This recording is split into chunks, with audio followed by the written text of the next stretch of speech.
Isso aqui é um erro grotesco, e sem contar esse aqui também. E tem aquele erro sutil que a pessoa só roda o ombro e acha que tá fazendo o exercício certo, mas na verdade tá fazendo uma puta cagada. Os dois melhores e os dois piores exercícios pras costas. Eu levo em consideração 3 quesitos. O quanto que ele pode te machucar. O segundo é a complexidade, o quanto difícil ele é tecnicamente. E em terceiro ponto, eu vou levar em consideração o grau de ativação desse cara. Então, o nosso segundo pior exercício para costas é a famosa remada cavalinho. Você coloca normalmente uma barra, né, apoia ela lá. Você tá vendo que tem um dumbbell em cima da ponta da barra? Porque senão na hora que você puxar lá, a ponta daqui sobe.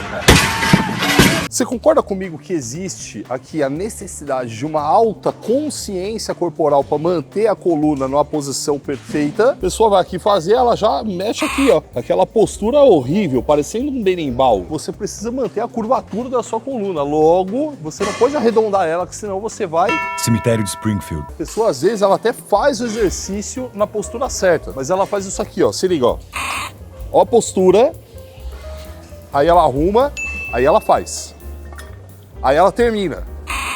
Ô jovem, ajuda aí, você vai se machucar. E sem contar que, mesmo fazendo da forma perfeita, algumas pessoas têm a coluna mais sensível e com facilidade podem ficar com dor depois da lombar ou até gerar algum problema maior. Ele também não tem uma capacidade de ativação muito boa não. O exercício ele precisa encurtar muito o músculo e alongar muito o músculo, certo? Para eu conseguir encurtar bem a minha dorsal, que é o caso do exercício, eu preciso trazer o cotovelo aqui. Olha onde ele tá. Grava essa posição.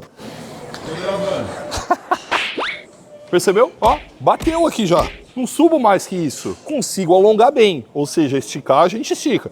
Mas e para encurtar? Não vai muito. Aí você pode falar assim, ah lá, mas é porque você tá fazendo o exercício pegando direto na barra. Você tem uma opção. Você coloca um triângulo ali e você vai ganhar um pouco de curso de movimento. Percebeu que melhorou, mas também não resolveu a questão? Ó.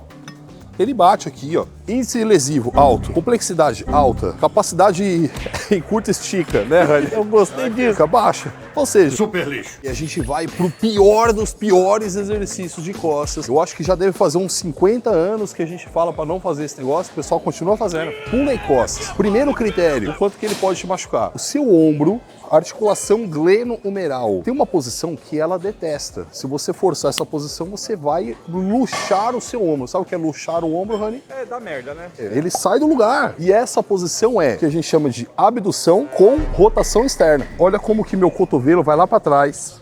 Olha como que a minha mão, ela vai lá para trás. E meu ombro fica lá na frente. Filma a carga, Rani, ó. Tá com uma carga pequena. E, mano, já incomoda meu ombro. Não é legal. Tá doendo aí? Tá? Não é bom, não. Aí vai ter gente que vai falar assim, não, Lala, mas eu faço isso aí já tem longos anos e tô de boa. Quando você machucar o ombro, aí você vai falar assim, caraca, o Lala tinha falado que as lesões, elas não são construídas em curto espaço de tempo. Claro, se caiu uma bigorna na sua cabeça, vai causar uma lesão ali. Tem uma forma de fazer esse exercício que ele fica menos lesivo. Então, se for da religião do pulei costas, Você vai morrer. olha onde eu tô apoiando aqui, ó. E você vai o mais pra frente possível. O fato de você estar mais pra frente já alivia essa rotação externa. Abaixa a cabeça e puxa a barra aqui, ó.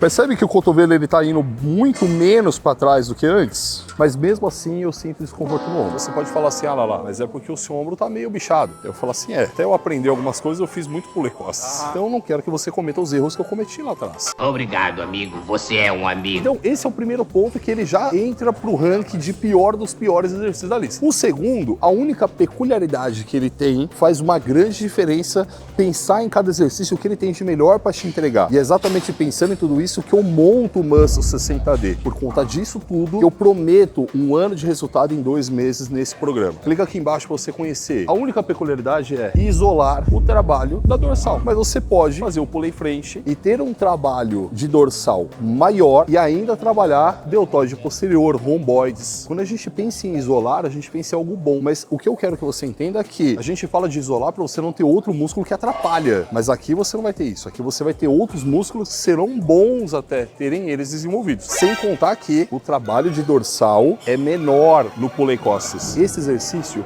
não tem motivo, finalidade nenhuma para você fazer ele. A menos que você queira machucar seu ombro. Aí vai fundo que vai dar bom. Mas o Arnold fazia.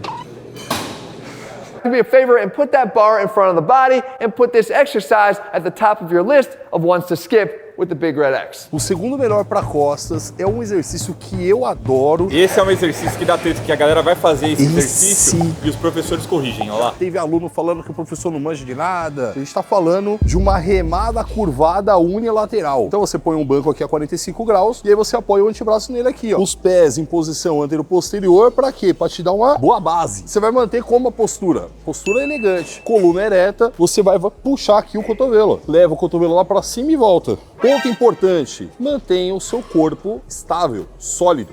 Tem gente que dá aquela arredondada aqui também, ó. Não é legal não, sólido. Certo? Aí você tem um exercício que é supimpa. Complexidade não é tão grande. Pra mim é complexo. Desculpa, vou... Caraca, René, você tem que apoiar o braço e ficar com o peito pra fora. A mulher lá da academia ficava me corrigindo toda vez que eu ia fazer esse exercício, porque eu tava indo tudo errado. Eu não tenho coordenação motora pra Eu isso. quero que você, nesse momento, imagine o Rani fazendo esse negócio, então. A capacidade de você se machucar não é tão grande. Por quê? Você tá apoiado e tal. Ativação muscular, supimpa. Lembra que eu falei do encurta e estica? Aqui você tem uma alta capacidade de encurtar a musculatura, mesmo porque lembra que eu falei lá atrás na remada que você tem que trazer o cotovelo máximo aqui? Aqui no serrote é completamente factível isso. Ou seja, você consegue encurtar muito bem a musculatura. E você consegue também alongar muito bem a musculatura. Logo, você consegue colocar a fibra muscular para trabalhar desde o encurtamento máximo até o alongamento máximo. E isso causa muito estímulo hipertrófico. Porém, aqui a gente está falando de um exercício que ele é muito bom para a dorsal, para você ficar largo. E a remada serrote, ela tem uma peculiaridade muito interessante. Se você fizer ela direito, você consegue trabalhar muito bem a parte baixa da dorsal. Se você trabalhar a parte baixa da dorsal, você fica com as suas costas muito mais imponentes e cria aquelas costas em V. O serrote normal, ele já tem um trabalho muito interessante de costas. Porém, o fato de você flexionar o cotovelo, você acaba tendo uma alta ativação de flexores do cotovelo. E isso tira trabalho da dorsal. Então, o que você vai fazer com o serrote do Lalá? Você não vai mais pensar em puxar o peso, você vai pensar em levar o peso em direção ao seu quadril. E isso vai fazer com que você não foque na flexão de cotovelo, e sim na extensão de braço, que é o trabalho específico da dorsal nesse exercício. Vai aliviar seu bíceps. Se você já sentiu muito braço treinando costas, olha o indicativo aí, ó. Chegamos ao momento mais esperado do vídeo. Se você não tem esse exercício no seu treino de costas, para tudo agora, você precisa colocar ele aí. A gente tá falando do irmão do pulei costas. Ah, esse cara deve ser doido. Então você faz lá a sua empunhadura. É importante que você tenha um apoio legal aqui na perna. Eu gosto, mas sabe que eu fico na ponta do pé? Eu gosto de ficar assim. Tem gente que fica com o calcanharzão no chão, ó. Coisa que acontece para o caramba aqui, e isso não é legal. A pessoa puxa aqui e ela faz assim, ó o ombro, ó. Aqui, até aqui tá tudo bem. Aí ela vai completar o movimento, ó. Você tá colocando o seu ombro numa posição também altamente lesiva. Você tem que pensar assim, você vai puxar a barra, o ombro vai para trás e o peito vai para cima. A barra vem, ó o ombro como ele vai para trás. Ó o peito como ele vai para cima. O ombro foi para trás, ó. Se você rodar ele, ele vem para cá. Não, ó, lá atrás. E o peito vai de encontro à barra. O que algumas pessoas aqui fazem? Não, né, jovem? Você tem que ficar com o tronco aqui, ó, elegante. Só puxa e volta. Uma coisa que é importante você saber dentro de um treino de costas é que você tem 3 articulações se movendo. O cotovelo, a gente tem o ombro e mais qual? Escápula. A escápula. Quando você tá no começo do movimento, a escápula tem que estar aberta. Já aqui, ó, a escápula, ela tá como? Ela tá aberta. Quando você chegar no final do movimento, a escápula tem que estar como? Fechada? Lá, mas como é que eu faço isso? Se você pensar só em puxar, você vai puxar na onde? Vai puxar no braço, no bíceps, no braquial, no braquiorradial. Por isso que muita gente sente muito o braço e não sente as costas. O que você tem que pensar? Você tem que pensar em empurrar o cotovelo para baixo. Se você pensar em empurrar o cotovelo para baixo, naturalmente você já vai fechar a escápula. Porque você não consegue fechar a escápula sem empurrar o cotovelo para baixo e vice-versa. Nesse vídeo aqui você vai encontrar os 2 melhores e 2 piores de bíceps. E aí tem tudo a ver, né? Você saber quais são os melhores de costas, os melhores de bíceps.